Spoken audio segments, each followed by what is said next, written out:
Welcome back to the Daily Quota. I'm your host, Nicholas Hill, and in today's lesson, you're going to create a value ladder and a value hypothesis for your organization that you've been researching. Now, over the past few episodes, we did your territory plan, we prioritized your accounts, we started to research your top account, and now we're going to take the research that you've done on your account and we're going to distill it down to some of the top most important things that you want to align on with your customer.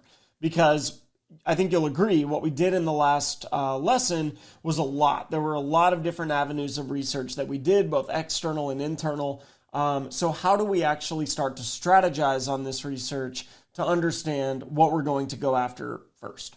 So the two areas that I mentioned here, the value ladder and the value hypothesis. A value ladder is basically just a structured overview of your prospect's top priorities, initiatives, objectives. And then a value hypothesis is a 1 to 2 sentence point of view on how your solution is going to help them. These are really important because you're going to end up using them in your outreach. So let's talk about the value ladder first. When you're with your value ladder, and the reason it's called a ladder is because you're going to start at the top and then you're going to go down piece by piece. So at the top of your ladder, you should write your prospects' corporate objectives. So you want to be thinking about, this is like 1 or 2 sentences max, and it should illustrate your customer's highest level aspirations. What is their top mission? You can normally find this on their website, right? Then right under their top most important mission, you're going to write down their business strategies. So these are the broad organizational priorities that are going to outline how the company plans to achieve their mission. So mission at the top of the ladder, company business strategies right underneath on how and tying them to how they support the mission. After that, you're going to write down the business initiatives. In case I accidentally said initiatives a second ago, let me rephrase. It goes corporate mission at the top, business priorities and corporate objectives right underneath, and then the initiatives to support those objectives are underneath that. And they all kind of ladder up and rung up. So business initiatives are specific. They are large-scale programs. They have budget attached to them. They have an account owner attached to them. They are typically tied to objectives and key results, metrics that they are being measured against. Important initiatives, if it's important, it will always have budget attached. And that's why it's so important for us to start thinking about what these are, how they tie up to the larger mission. And then you're going to identify risks and critical capabilities. So risks are the potential obstacles that could derail the company's progress towards meeting its mission and underlying objectives.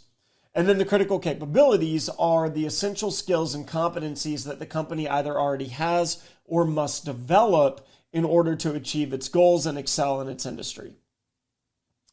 Cool. So that is the value ladder. Let's go over it just one more time at a high level.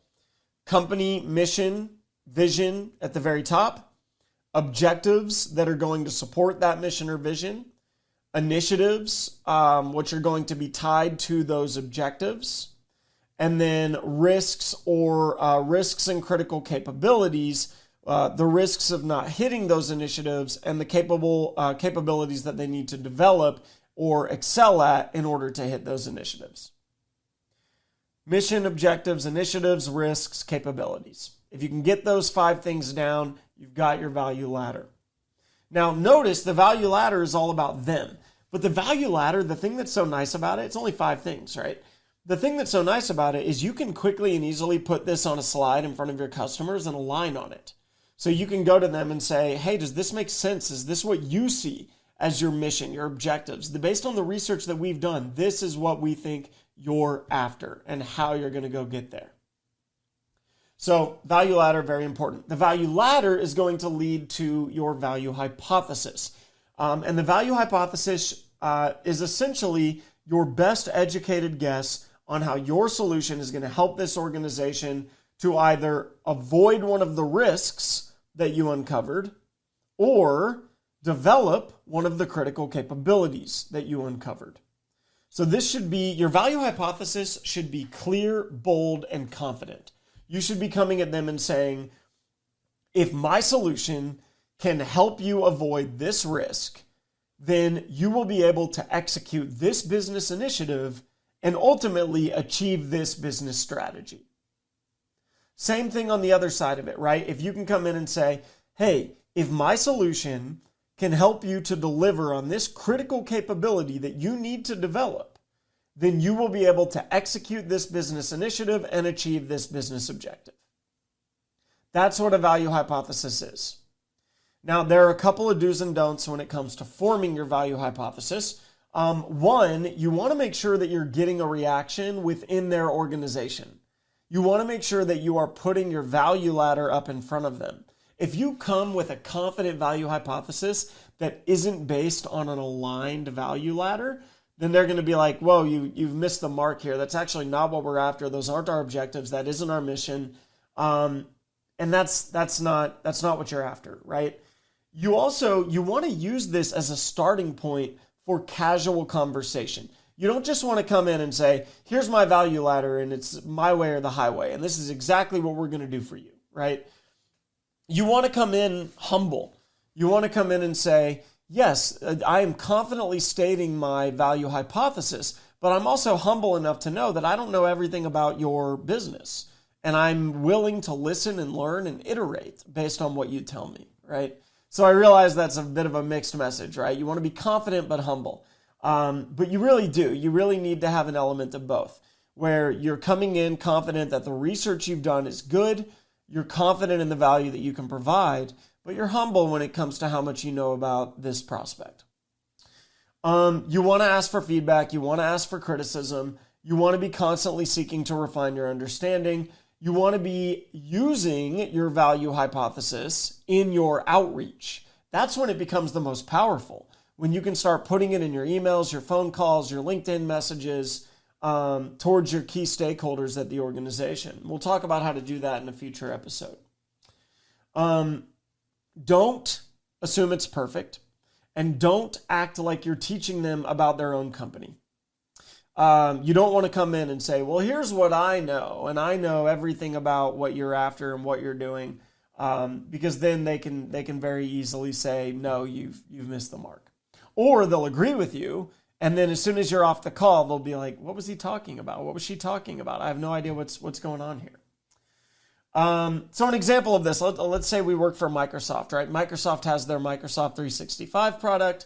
So I might say, if Microsoft 365 can enhance agility in your product development by providing seamless collaboration tools and advanced data security, then your team will be able to accelerate the launch of AI-driven analytics and achieve your business strategy to lead the market in the integration of AI and advanced analytics.